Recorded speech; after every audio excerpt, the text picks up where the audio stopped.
ভারতে মুসলমানদের উপরে যে নির্মম জুলুম আর নির্যাতন চলছে, মসজিদ মাদ্রাসা ভেঙে ফেলা হচ্ছে, এটা কি গাজওয়াতে হিন্দের আলামত? কাশ্মীরে 27 জনের মৃত্যু, আসলে এটা কি কোনো ষড়যন্ত্র কিনা? গাজওয়াতু হিন্দ, হিন্দের গজওয়া, হিন্দের যুদ্ধ, বা ভারতে যে যুদ্ধটা হবে এই যুদ্ধকে আমরা গাজওয়ায়ে হিন্দ হিসেবে জানি। এক্ষেত্রে আমাদের করণীয় কি? অত্যন্ত গুরুত্বপূর্ণ বলে আমি প্রশ্নটাকে মনে করছি, কারণ আমরা প্রতিনিয়ত কিন্তু অনেক শব্দ চয়নে বিভিন্ন কথা বলি।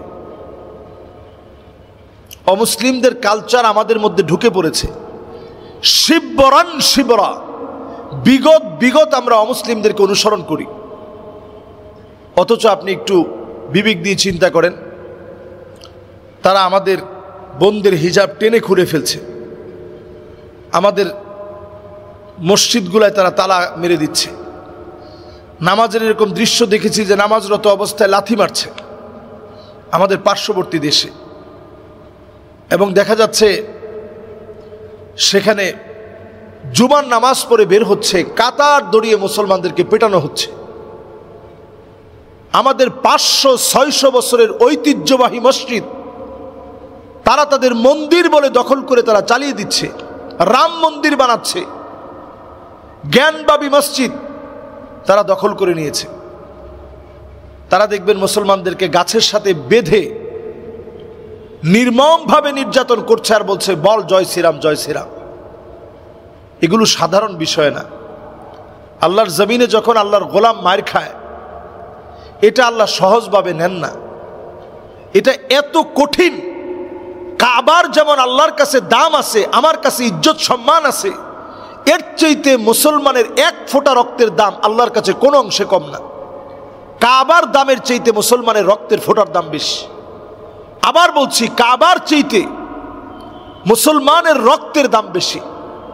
হাদিসের ভিতরে আসে, নবী আলাইহিস সালাতু ওয়াস সালাম বলছেন, হাত্তা তুরাল আরদু দামান, এই পৃথিবী যে মুসলমানের হাতে কখন আসবে, নবীজি বলে গেছেন যখন তুমি দেখবা জায়গায় জায়গায় মুসলমানদেরকে পেটানো হচ্ছে, গাছের সঙ্গে বেঁধে পেটানো হচ্ছে, মুসলমানদের চেহারা রক্তাক্ত করে দেওয়া হচ্ছে, হিজাব টেনে খুলে ফেলা হচ্ছে, মুসলমানদেরকে মারা হচ্ছে, নামাজরত মুসল্লিদেরকে লাথি মারা হচ্ছে, এরকম যখন আপনি আমি দেখব, ওয়ায়াকুনুল ইসলামু গরীবা, আমাদের কাছে মনে হবে যে ইসলাম সবচেয়ে দুর্লভ, সবচেয়ে দুর্বল, সবচেয়ে বঞ্চিত মানুষ হচ্ছে মুসলমানেরা।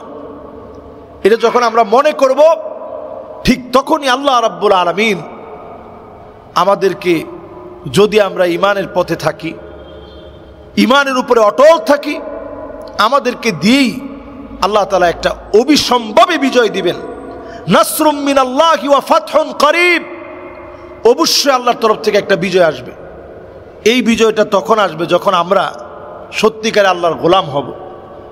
তবে এটা নিশ্চিত, ভারতের এখন যে প্রেক্ষাপট তৈরি হচ্ছে, এটা গজওয়ে হিন্দের দিকে যাচ্ছে, ক্রমশ সেটা গজওয়ে হিন্দের দিকে হাঁটছে, এবং তারাও নানাভাবে বলছে যে মুসলমানদেরকে হটাতেই হবে, না হলে তারা আবার আমাদের ঘাড়ের উপর চেপে বসবে। তো তারা যে ভয়টা পাচ্ছে, এটা আল্লাহ সত্যায়ন করবে, সত্যতে রূপান্তরিত করে দিবে যদি আমরা ইমানের পথে হাঁটি। এজন্য আমাদের ইমানের দাবি হচ্ছে আজকে আমাদের মুসলিম ভাইদের ব্যাপারে অন্তত কথা বলা, তাদের পাশে দাঁড়ানোর চেষ্টা করা, নানাভাবে যার যে জায়গা থেকে সুযোগ আছে প্রতিবাদের জ্বর উঠানো। মাজলুম মুসলমান যে যেখানে আছে প্রত্যেকের ব্যাপারেই কথা বলা উচিত।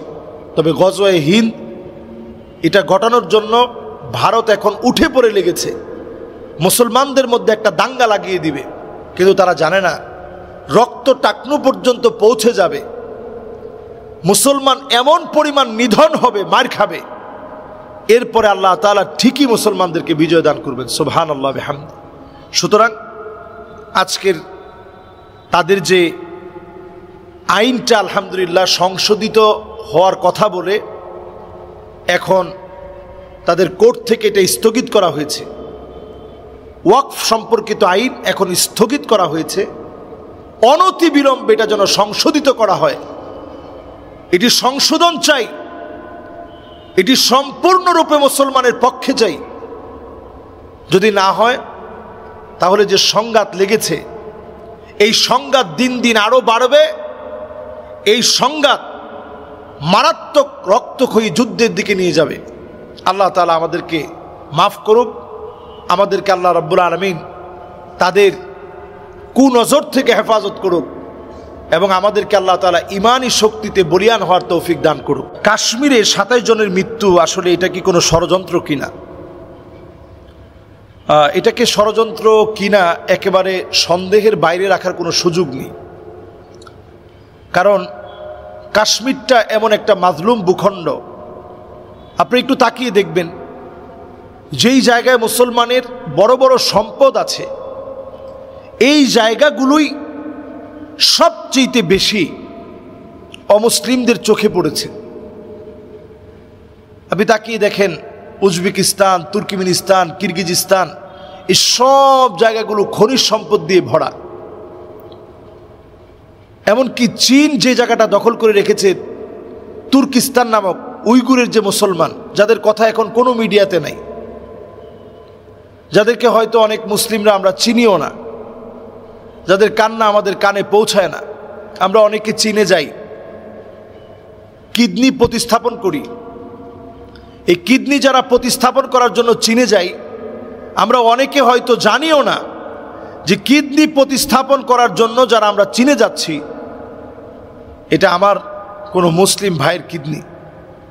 খুবই জুলুম নির্যাতন করে অল্প টাকার বিনিময়ে তার কাছ থেকে ছিনিয়ে নেওয়া হয়েছে।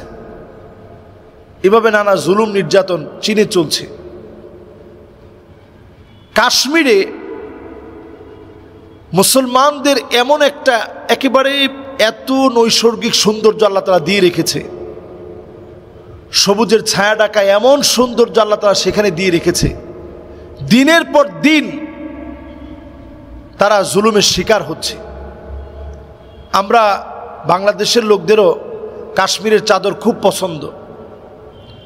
কাশ্মীরের যে শালগুলো পাওয়া যায় অনেক পছন্দের, বিভিন্ন পোশাক পাওয়া যায়, এত সুন্দর তারা তৈরি করে, বিভিন্ন কোটি পাওয়া যায় যেগুলোর কোনো তুলনা হয় না।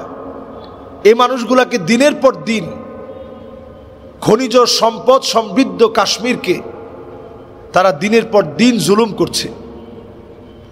এজন্য সন্দেহের বাইরে রাখার কোনো সুযোগ নেই।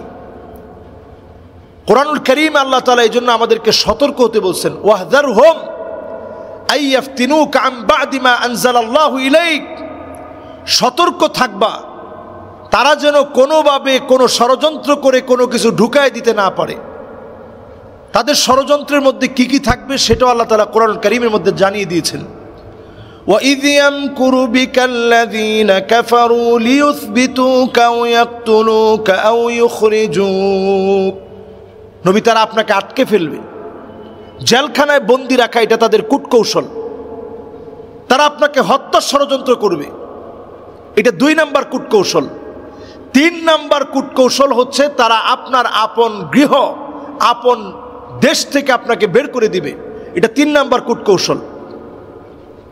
এজন্য যত জায়গায় অমুসলিমরা আছে, তারা এই কূটকৌশলগুলোকে ব্যবহার করেই মুসলমানদেরকে দুর্বল করতে চায়, গুপ্ত হত্যা চালিয়ে।